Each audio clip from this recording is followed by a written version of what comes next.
코로나 신규 확진자 수가 다시 1,000명대로 상승했습니다. 연휴보다 검사 수가 늘어났기 때문이기도 하지만 어제 저희가 속보로도 전했죠. 서울 동부구치소에서 집단 감염이 발생한 탓이 큽니다. 그리고 사망자도 40명이나 나왔는데요. 70% 정도가 요양시설 확진자인데 역대 최다 수준입니다. 코로나 관련 속보를 박준호 반장이 정리해봤습니다. 국내 발생 신규 확진자는 1,030명이고 해외 유입 사례가 16명으로 총 누적 확진자 수는 58,725명입니다. 이렇게 특정 숫자에 대한 반감이 생기게 된 것도 정말 처음인 것 같습니다. 신규 확진자 또다시 1,000명을 넘어섰습니다. 사흘 만인데요. 1,046명입니다. 성탄절 연휴 동안 검사 건수가 줄어들면서 일시적으로 800명대까지 떨어졌었죠. 검사 건수가 다시 올라가면서 확진자 수가 늘어난 것도 있지만요. 사실 이번엔 집단 감염이 발생한 서울 동부구치소의 영향이 컸습니다. 서울 송파구 교정시설과 관련하여 추적 검사 중 233명이 추가됨으로써 현재까지 총 762명의 누적 확진자가 발생하였습니다. 어제 하루 수용자 233명이 추가 확진 판정을 받은 건데요. 앞서 지난 18일과 23일 수용자 전수검사 실시했는데 음성으로 나왔던 1,689명에 대한 3차 전수조사를 벌였는데요. 추가 감염자가 저렇게 나온 겁니다. 지금까지 수용자만 모두 720명이 감염됐습니다. 전체 수용자의 약 30%에 달하는 수치입니다. 지난 1월 국내에서 코로나 확산이 시작된 이후 단일 시설 내 최다 규모 감염입니다. 동부구치소 내 감염 확산은 고층 빌딩 형태의 전형적인 산밀 시설로 불량한 환기 구조를 가지고 있습니다.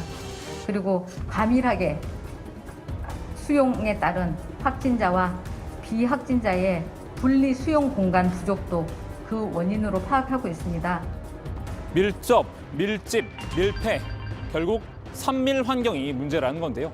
동부구치소는 12층짜리 건물 5개가 연결된 아파트형 구치소입니다. 일반 교정시설과 달리 야외 활동을 할 수 있는 구조가 아니라고 하는데요. 수용자들이 복도식 운동장에서 운동을 한다고 합니다. 모든 활동이 실내에서 이루어지는 셈입니다. 한 방에 여러 명의 수용자가 함께 생활하는데요. 상당히 협소한 편이라고 합니다. 심지어 오늘 한 수용자는 확진자를 한 방에 8명씩 수용한다는 글을 써서 취재진에게 내밀어 보이기도 했는데요. 동부구치소가 적정 수용 인원을 초과했다는 지적도 나왔습니다. 영원히 정치부 회의를 벗어나지 못하는 남자죠. 최종혁 전 반장이 며칠 전 뉴스룸을 통해 이 내용 잠깐 전해드리기도 했습니다. 구조도 그렇고 또 수용 인원을 초과한 상태라면서요. 동부구치소의 수용 인원은 2,070명입니다. 그런데 현재 이곳에는 2,400여 명이 수용되어 있습니다. 즉 수용률이 115%인 건데요. 쉽게 말해 100명이 살아야 하는 공간에 115명이 들어와 있는 겁니다. 독거실과 3인실, 5인실로 구성이 되어 있는데 수용률이 높다 보니까 5인실에는 최대 8명이 수용되어 있는 방도 있는 현실입니다. 네. 법무부의 초기 대응이 실패했다는 비판도 있습니다. 지난달 27일 구치소 직원이 한 명이 최초 확진 판정을 받은 이후에 집단 감염의 전조가 보였는데도 법무부는 이달 18일이 돼서야 첫 전수검사를 실시했기 때문인데요. 설상가상으로 교도관들 사이에서도 불만이 터져 나왔습니다. 방역물자 보급이 제대로 이루어지지 않았다는 비판을 제기한 건데요. 현직 교도관들이 주로 이용하는 인터넷 커뮤니티에 방역복이 모자라 재사용하게 했다는 글도 올라왔다고 합니다. 확진자 전담반 직원 6명에게 방호복 6벌만 지급했는데 아껴서 입으라 이렇게 말했다는 겁니다.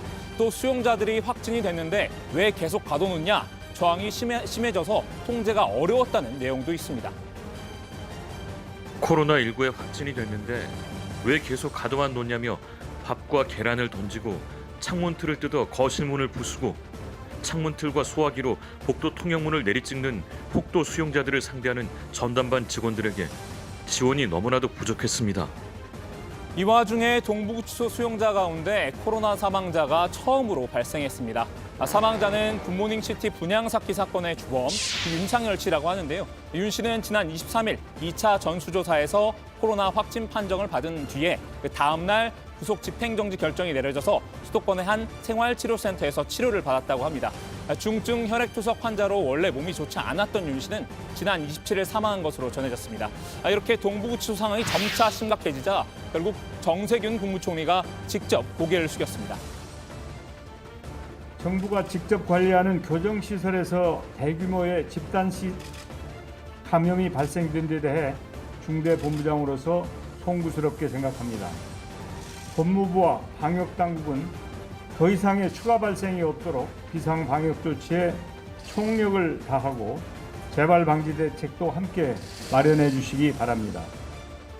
구치소 말고 또 다른 코로나 감옥이 된 곳도 있습니다. 바로 요양시설인데요. 어제 발생한 사망자 40명으로 코로나 발생 이후 역대 최다였지요. 사망자 대다수는 요양시설에서 나왔습니다. 오늘 말씀드린 사망자 40명 중에서는 약 70%에 해당하는 28명이 요양병원 그리고 요양원에서 발생한 사례들입니다. 아무래도 연령이 높고 또 기저질환 등이 있는 고위험 취약군에서 주로 발생을 하고 있는데 국내 코로나 발생 이후 지금까지 요양시설 등에서 감염된 사망한 확진자 추이를 살펴보면요. 요양병원 24.1%, 요양원 9.3%, 기타 사회복지시설 5.4%입니다. 다 합하면 거의 40%인데요. 사망자 10명 가운데 4명이 요양시설에서 감염된 것으로 나타난 겁니다. 상당수는 기저질환을 앓는 노년층인데요. 중증 환자 전담 병상을 배정받지 못한 채 요양병원에 격리된 상태에서 제때 치료를 받지 못해 숨진 경우가 많았습니다. 실제로 경기도 부천 효플러스 요양병원 사망자 38명 가운데 27명이 전담 병상 배정을 기다리다 숨을 거뒀습니다. 의료진과 간호 인력의 확진도 잇따르고 있는데요. 이러다 보니 너나 할 것 없이 앞다퉈 요양병원을 탈출한 날만 손꼽아 기다리고 있다고 합니다. 지금 의사 7명에서 120명의 환자를 보고 있습니다. 간호사는 많은 이탈이 일어나서 한 명당 10명의 환자를 보고 있습니다. 간병인은 200명이었던 간병인이 현재 9명만 남아 있습니다. 간호사들도 환자와 치료를 하다 보니 7명의 확진자가 발생했습니다. 집단 감염이 일어난 곳은 그야말로 아비규환이지만요. 그나마 다행인 소식도 하나 들어왔습니다. 백신 도입 내용인데요. 미국 제약사인 모더나가 한국에 2천만 명 분량의 코로나 백신을 공급하기로 했다는 겁니다. 문재인 대통령이 어제 미국 제약사 모더나의 스테판 만셀 최고 경영자와 화상 통화를 하면서 합의했다고 합니다. 문 대통령은 모더나 백신이 거두고 있는 성공과 긴급 사용 승인을 축하하며 코로나 극복에 희망이 되고 있는 것에 대해 대한민국을 대표해서 감사드린다고 말했습니다. 이에 반셀 CEO는 따뜻한 말씀과 우리 백신에 대한 높은 평가에 매우 감사드리며 조기 공급이 이루어지도록 최선을 다하겠다고 화답했습니다.